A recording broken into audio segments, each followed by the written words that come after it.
अयोध्या के राजा दशरथ के 4 पुत्र थे, राम, लक्ष्मण, भरत और शत्रुघ्न। राम सबसे बड़े और सबसे प्रिय थे। राजा दशरथ ने राम को अयोध्या का राजा बनाने का निर्णय लिया। पुत्र राम, मैं तुम्हें अयोध्या का राजा बनते हुए देखना चाहता हूँ। यह मेरे लिए गर्व की बात है पिताश्री। रानी जी, अगर राम राजा बन गए तो आपके पुत्र भरत का क्या होगा? तुम सही कह रही हो मंत्रा। मुझे महाराज से वरदान मांगना ही होगा। महाराज, मेरे 2 वरदान पूरे कीजिए। पहला, भरत को राजा बनाइए और दूसरा, राम को 14 वर्ष का वनवास दीजिए। माताश्री, अगर आपकी यही इच्छा है तो मैं वनवास अवश्य जाऊंगा। भैया, मैं भी आपके साथ चलूंगा। स्वामी, मैं भी आपके साथ चलूंगी।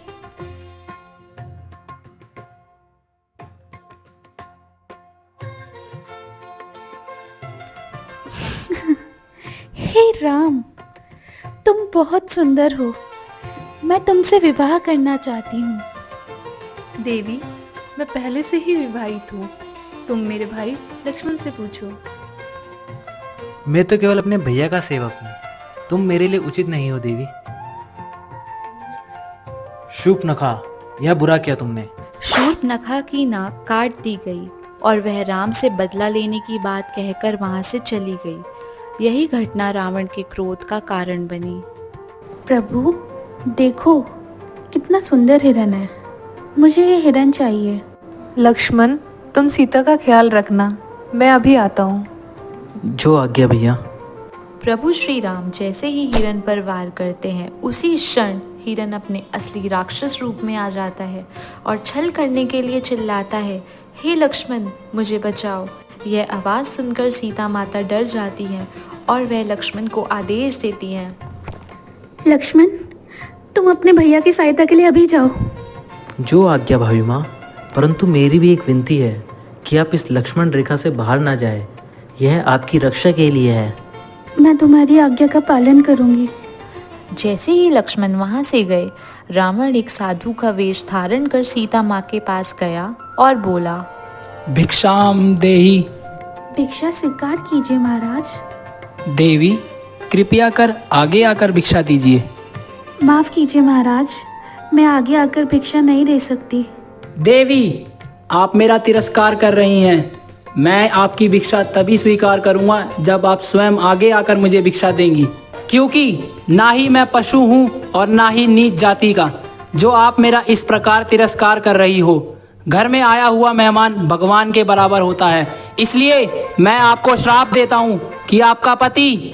नहीं नहीं महाराज, मुझे क्षमा कीजिए। कृपया कर ऐसा श्राप न दीजिए। यह सुन सीता माता घबरा गई और उन्होंने लक्ष्मण रेखा पार कर दी। बचाओ, बचाओ। दुष्ट रावण, माता सीता को छोड़ दे। जटायु ने सीता को बचाने की लाख कोशिश की, लेकिन रावण ने उनके पंखों पर प्रहार करके उन्हें घायल कर दिया और वह नीचे गिरते ही राम नाम की पुकार करने लगे। राम राम राम राम। यह सुनते ही श्री राम उनके पास गए और घायल होने की वजह पूछी। तब जटायु ने सीता हरण का पूरा वर्णन किया। धन्य हो जटायु तुम। मैं वचन देता हूँ तुम्हारा बलिदान व्यर्थ नहीं जाएगा। सीता माता की खोज में निकले प्रभु श्री राम और लक्ष्मण को हनुमान जी एक ब्राह्मण के रूप में मिलते हैं और प्रभु श्री राम उन्हें देखते ही पहचान लेते हैं और उनसे गले मिलते हैं। प्रभु, आप यहाँ कैसे? हम सीता को खोजने निकले हैं। किसी राक्षस ने उनका हरण कर लिया है। चिंता मत कीजिए प्रभु, हम सीता माता को अवश्य ढूंढ निकालेंगे। अब हनुमान जी प्रभु श्री राम और लक्ष्मण को सुग्रीव के बारे में बताते हैं और प्रभु श्री राम और लक्ष्मण को अपने कंधों पर बिठाते हैं और सुग्रीव के पास ले जाते हैं। हनुमान जी सुग्रीव को सारी परिस्थितियां बताते हुए, यदि आप प्रभु श्री राम को अपना मित्र बना लेंगे तो उनकी सहायता से आपको आपकी पत्नी तथा राज्य दोनों ही मिल जाएंगे। श्री राम, आप माता सीता की चिंता ना करें, हम उन्हें ढूंढने में आपकी पूरी सहायता करेंगे। इसके बाद सुग्रीव ने अपने जीवन की व्यथा श्री राम को बताई और श्री राम जी ने पहले सुग्रीव की सहायता करने का निर्णय लिया। इसके बाद सुग्रीव और उसके भाई बाली में युद्ध होता है। श्री राम जी की मदद से सुग्रीव छल से यह युद्ध जीत जाते हैं और किशिकंथा के राजा बन जाते हैं और अपनी वानर सेना को सीता माता की खोज में जाने का आदेश देते हैं।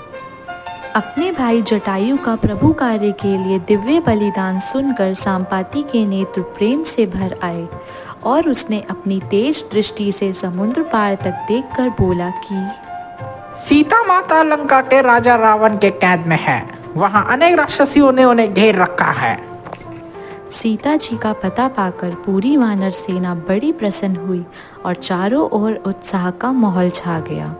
समुद्र के किनारे पर खड़े होकर हनुमान जी भी सोच में पड़ गए कि इतना बड़ा समुद्र कैसे पार किया जाए। तभी जामवान जी हनुमान जी को उनकी शक्तियों के बारे में याद दिलाने का प्रयास करने लगे। मेरा विचार है कि पवन पुत्र हनुमान में समुद्र पार करने की सबसे अधिक योग्यता, बल और बुद्धिमत्ता है, परंतु तुम्हें अपने बल और योग्यता का ज्ञान नहीं है। जब तुम मात्र एक शिशु थे तब तुमने सूर्य को फल समझ लिया और सूर्य को पकड़ने के लिए आकाश में उड़ पड़े।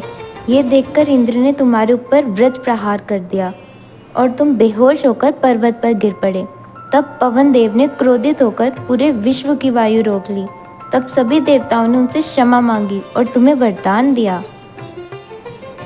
जामवान की बात सुनकर हनुमान जी को अपनी सारी शक्तियां याद आ गई, जिसे देख सब आनंदित हो गए और हनुमान जी लंका के लिए प्रस्थान कर गए।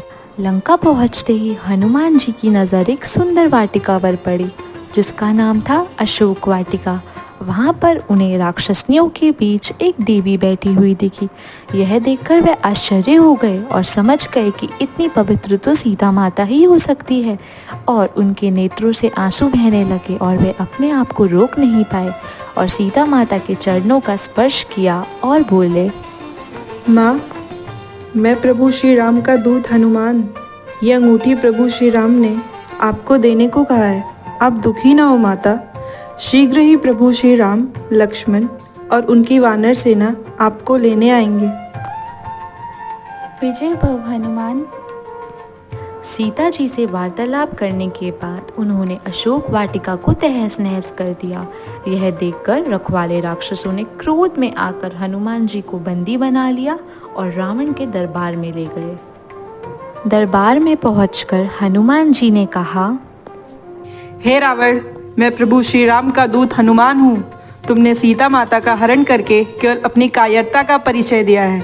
यदि अपना भला चाहते हो तो सीता माता को प्रभु श्री राम को लौटाकर उनसे क्षमा मांग लो। हनुमान जी की बातें सुनकर रावण क्रोध से भर गया और बोला, सैनिकों, इस वानर की लंबी पूंछ में आग लगा दो। रावण के आदेश पर सैनिकों ने हनुमान जी की लंबी पूंछ पर बड़ी कठिनाइयों से आग लगा दी। आग लगाते ही हनुमान जी ने पूरी लंका में उछल कूद कर पूरी लंका जला दी। उसके बाद हनुमान जी श्री राम जी के पास गए। हनुमान जी प्रभु श्री राम के चरणों में बैठकर कहने लगे, हे प्रभु, आपकी कृपा से मैं समुद्र पार करके लंका पहुंचा। मैंने अशोक वाटिका में एक वृक्ष के नीचे सीता माता को आपका निरंतर नाम जाप करते हुए देखा। वह आपकी प्रतीक्षा कर रही हैं। यह चूड़ामणि सीता माँ ने आपके लिए दी है। हनुमान ने महत्वपूर्ण कार्य किया है, लेकिन अब समस्या यह है कि हम समुद्र कैसे पार करेंगे जिससे लंका पहुंचकर सीता को मुक्त कराया जा सके। निराश ना हो प्रभु, हम इसका हल जल्द निकालेंगे। तभी उन्हें अचानक किसी के आने की आहट सुनाई दी। आप कौन है महाशय? प्रणाम प्रभु, मैं विभीषण हूँ, रावण का लज्जित भाई। मैं उनकी करतूतों की वजह से शर्मिंदा हूँ। प्रभु श्री राम, कृपया मुझे अपनी शरण में ले लीजिए। वनराज सुग्रीव ने सोचा कि विभीषण उनका भेद जानने के लिए वहां आए हैं, लेकिन दया के सागर प्रभु श्री राम बोले, मित्र सुग्रीव, जो मेरी शरण में आता है मैं कदापि उसका परित्याग नहीं कर सकता। सुग्रीव, लक्ष्मण तथा विभीषण तीनों श्री राम के पास अपना प्रस्ताव लेके जाते हैं कि प्रभु, आपको समुद्र देव का आह्वान करना चाहिए। प्रभु श्री राम ने उन तीनों की सलाह स्वीकार कर समुद्र देवता का आह्वान आरंभ कर दिया। समुद्र देव ने प्रभु श्री राम का इतना आह्वान करने के बाद भी कोई ध्यान नहीं दिया। यह सब देखकर प्रभु श्री राम ने क्रोधित होकर अपने बाण निकाल लिए और उसी समय प्रभु श्री राम के क्रोध से भयभीत होकर समुद्र देवता प्रभु के चरणों में आकर क्षमा मांगने लगी और उन्होंने सुझाव दिया और बोले, प्रभु, मुझे पार करने का केवल एक ही उपाय है। यदि आप चट्टानों पर अपना नाम लिख दें तो वह पत्थर या चट्टान नहीं डूबेगा और समुद्र पार करने का मार्ग बन जाएगा। नल और नील की मदद से सभी वानर सेना ने मिलकर एक बहुत ही सुंदर पुल तैयार किया, जिसे आज राम सेतु के नाम से जाना जाता है। अब समय आ गया था कि श्री राम, लक्ष्मण और पूरी वानर सेना लंका में प्रवेश करे और जैसे ही यह समाचार रावण तक पहुंचा, रावण ने अपनी राक्षसों की टोली उन पर आक्रमण करने के लिए भेज दी।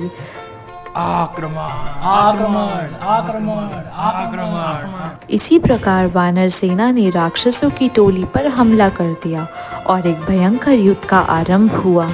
एक तरफ अंगद और इंद्रजीत का भयंकर युद्ध चल रहा था। मेरे हाथ से तुम नहीं बच पाओगे इंद्रजीत। हा हा हा, मूर्ख वानर, ये तुम अपनी मौत को स्वयं निमंत्रण दे रहे हो। अंगद ने इंद्रजीत के घोड़ों तथा सारथी को मार गिराया, उसके रथ को चकनाचूर कर दिया। तब इंद्रजीत ने जादू तथा मायावी शक्तियों का सहारा लिया। तुम साधारण मानवों को तो मैं अकेले ही मृत्यु के घाट उतार दूंगा। हा हा हा।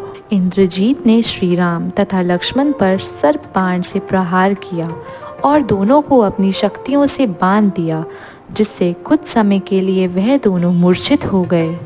हा हा हा, क्यों हनुमान, तुम्हारे राम और लक्ष्मण में केवल इतना ही बल था? इंद्रजीत ने अपनी शक्तियों का प्रचार करते हुए अपने पिता रावण से कहा, पिताश्री, मैंने राम और लक्ष्मण का वध कर दिया। क्या तुम सत्य कह रहे हो पुत्र? जी पिताश्री। यह सुनते ही रावण बहुत प्रसन्न हो गया, परंतु वह ये नहीं जानता था कि माया द्वारा छोड़े गए बाणों का प्रभाव अब हट चुका था और प्रभु श्री राम और लक्ष्मण अब बिल्कुल ठीक हो चुके थे। जैसे ही ये सूचना रावण तक पहुंची, तब उसने अपने सैनिकों को अपने भाई कुंभकर्ण को जगाने की आज्ञा दी, जो कि बहुत लंबे समय से सो रहा था और उसे उठाना उन सब के लिए बहुत ही कठिन कार्य था। इनके कानों के पास ढोल बजाओ, तुम इधर से घंटी बजाओ और कोशिश करते रहो। लाख प्रयास करने के बाद तब कहीं जाकर कुंभकर्ण ने अपनी आंखें खोलने का कष्ट किया। कौन है मूर्ख? मुझे नींद से जगाने का दुस्साहस किसने किया? मैं तुम्हें कच्चा चबा जाऊंगा। महाराज, हमें बचाइए। कुंभकर्ण नींद से जाग चुके हैं और वह बहुत क्रोधित है और वो सब कुछ नष्ट कर रहे हैं।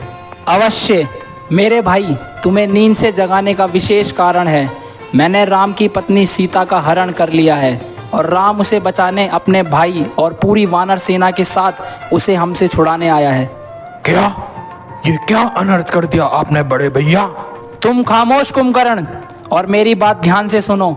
उसने तुम्हारे कई भाइयों को मार गिराया है और तुम्हें वहां जाकर युद्ध करना है। जो आ गया भैया।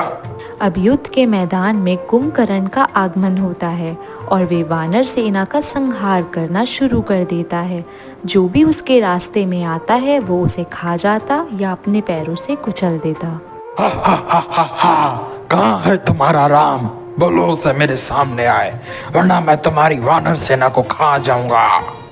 कुंभकर्ण ने अपना विकराल मुख फैलाया और तेजी से प्रभु श्री राम की ओर बढ़ने लगा। फिर प्रभु श्री राम ने अपने बाण से उसका सर काट दिया। पिताश्री, आप निराश मत होइए। जब तक मैं जीवित हूँ, आपको किसी प्रकार की चिंता करने की आवश्यकता नहीं है। मैं अकेले ही सारी सेना को नष्ट कर दूंगा। विजय भव पुत्र। यह कहकर इंद्रजीत एक विशाल सेना लेकर युद्ध में उतर गया और उसने भयंकर हमला बोल दिया और वहीं प्रभु श्री राम की आज्ञा लेकर लक्ष्मण क्रोधित होकर इंद्रजीत की ओर बढ़े और बोले, इंद्रजीत, तैयार हो जाओ। मेरे हाथों से तुम्हारा वध निश्चित है। हा हा हा, लक्ष्मण, तुम मेरा कुछ नहीं बिगाड़ सकते। इतना कहते ही इंद्रजीत ने लक्ष्मण जी की ओर ब्रह्मास्त्र छोड़ दिया, ऐसा अस्त्र जिसका कोई तोड़ नहीं है। ब्रह्मास्त्र लगते ही लक्ष्मण जी मूर्छित होकर गिर पड़े। लक्ष्मण, मेरे भाई, तुम्हें ये क्या हो गया? यह देखते ही जामवान और वेद सुशेषण आगे आए और उपचार करने का रास्ता सोचने लगे। तब जामवान ने श्री हनुमान से कहा, प्रिय हनुमान, बिना किसी विलंब के तुम समुद्र पार कर उत्तर दिशा में हिमाचल पर्वत जाओ।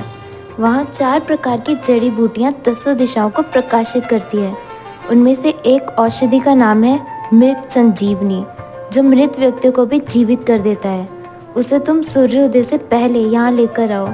श्री हनुमान ने प्रभु श्री राम का आशीर्वाद लेकर उत्तर दिशा की ओर प्रस्थान किया। वहां पहुंचकर जब उन्हें औषधि की पहचान नहीं हुई, तब उन्होंने पूरे पर्वत को ही उखाड़ लिया और उत्तर दिशा की ओर उड़ पड़े।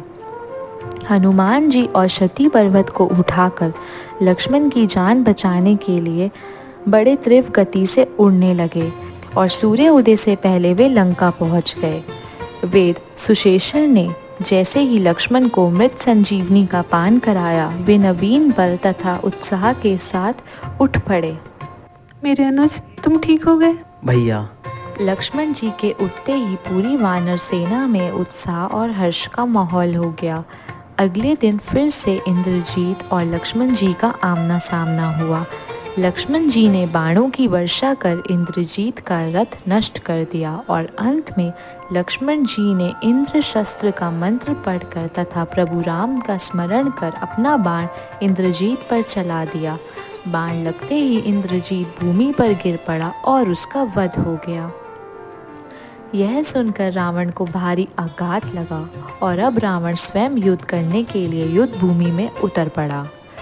उसने अपने बाणों से चारों ओर हाहाकार मचा दिया। प्रभु श्री राम ने अपने कठोर धनुष से चारों दिशाओं में बाणों की वर्षा करके महायुद्ध आरंभ कर दिया। तुमने मेरे महाबलशाली भाइयों और योद्धा पुत्र तथा सगे संबंधियों को मारकर अच्छा नहीं करा राम। आज मेरे हाथों तुम्हारा अंत निश्चित है। हे दुष्ट रावण, अभी भी समय है। हथियार त्याग दो और सीता को हमें वापस लौटा दो। मैं तुम्हें क्षमा कर दूंगा।